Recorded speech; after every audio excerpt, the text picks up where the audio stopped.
Question छोड़ने का फायदा भी होता है और नुकसान भी होता है। पहले उसका फायदा नुकसान हल्का सा समझते। 100 प्रश्न हैं, 120 मिनट हैं। जो व्यक्ति 100 के 100 प्रश्न करेगा उसको 1.2 मिनट्स यानी कि 72 सेकंड उसको एक प्रश्न अटेम्प्ट करने के लिए मिलेंगे।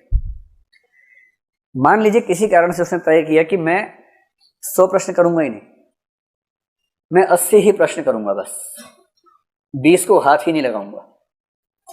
उसको एक प्रश्न के लिए 1.5 मिनट मिल गया। और जब उसको 1.5 मिनट मिलेगा तो स्वाभाविक है कि उसको प्रश्न को पढ़ने के लिए, सोचने के लिए, उत्तर को मैच करने के लिए समय ज्यादा मिला। और हो सकता है कि इस वजह से उसके 5-7 सवाल वो ठीक हो जाएं जो 100 करने के चक्कर में गलत हो जाते हैं।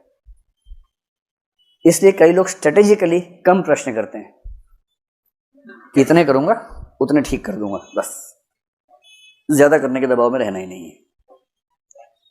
तो एक फैक्टर तो हो गया रीडिंग स्पीड, आपके किसी प्रश्न को पढ़ने की स्पीड कितनी है, उससे आप तय करें कि आप कितने प्रश्न करना चाहते हैं अटेम्प्ट। एक दूसरा फैक्टर बहुत महत्वपूर्ण है और दूसरा फैक्टर है तुक्का लगाने की क्षमता। इसमें हंसी आती है पर दरअसल ये बड़ी गंभीर बात है। हंसी आपको तुक्का शब्द से आ रही है, दरअसल मैं बताना चाह रहा हूं कि तुक्का बहुत वैज्ञानिक वस्तु है। तुक्का बहुत यादृच्छिक या आर्बिट्रेरी मामला नहीं है, बहुत वैज्ञानिक चीज है। चलिए हम समझने का प्रयास करें। जैसे सिस्टमैटिक तरीका है, नेगेटिव मार्किंग का मेथड संक्षेप में समझ लें, बहुत वैज्ञानिक है। उसका फायदा क्या है, नुकसान क्या है, दोनों बातें स्पष्ट होनी चाहिए। मेरी जनरल सलाह ये है कि तुक्का जम के लगाइएगा परीक्षा में, लेकिन मैं उस सलाह पे आने से पहले वजह समझाना चाह रहा हूं आपको। और ये सलाह सबको नहीं है, किसको नहीं है ये आपको खुद जज करना है अभी की बात सुनने के बाद। जनरल सलाह यही है। लेकिन नेगेटिव मार्किंग का यूपी का नियम है कि अगर आपका एक प्रश्न सही हुआ तो उसमें 2 नंबर मिलेंगे, और यदि आपका एक प्रश्न गलत हुआ तो उसमें सही होने पर मिलने वाले अंकों का 1/3 कट जाएगा, तो 2/3 आपका माइनस हो जाएगा। 2/3 का सरल सा मतलब क्या हुआ, कितना हो जाएगा, 0.66 नंबर आपके कट जाएंगे। अब इस तरह से बात समझना मुश्किल लगता है, इसको हम सरल भाषा में समझते हैं। मान लीजिए कि आपने पेपर देखा, उसमें प्रश्न क्रमांक 1, 2, 3 और 4, आपको चारों का अता पता ही नहीं है बिल्कुल भी।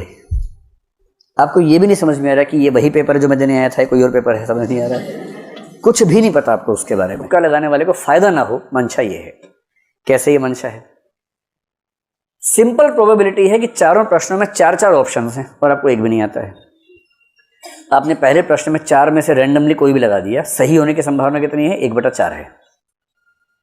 आपने चारों प्रश्नों में तुक्का लगाया, सही होने की संभावना कितनी है, 1/4 है। सिंपल लॉ ऑफ प्रोबेबिलिटी कहता है कि आपका एक ठीक होगा, 3 गलत होंगे। एक ठीक होने से 2 नंबर मिलेगा, 3 गलत होने से 2 नंबर कटेंगे, और इसका मतलब है कि आप 0 के 0 हैं। अगर आपने 4 प्रश्नों में तुक्के लगाए तो स्कोर आपका 0 ही रह जाएगा।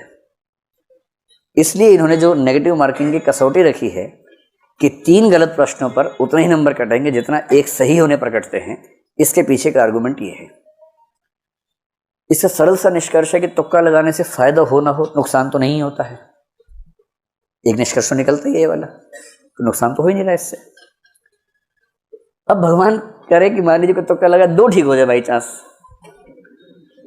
सोच के देखिए। अगर ऐसा हो जाए, मान लीजिए अगर ऐसा हो जाए, 2 सही होने पर इसको 4 नंबर मिल गए, मिले ना, जबकि 2 गलत होने पर इसका जो कटा है वो केवल 1.33 कटा है। और इसका मतलब ये हुआ कि अब ये बराबर नहीं है, अब इसको 2.67 मार्क्स का शुद्ध लाभ मिला है, केवल इस वजह से कि इसने 4 में से 2 तुक्के सही कर दिए। आप मेरी बात समझ गए।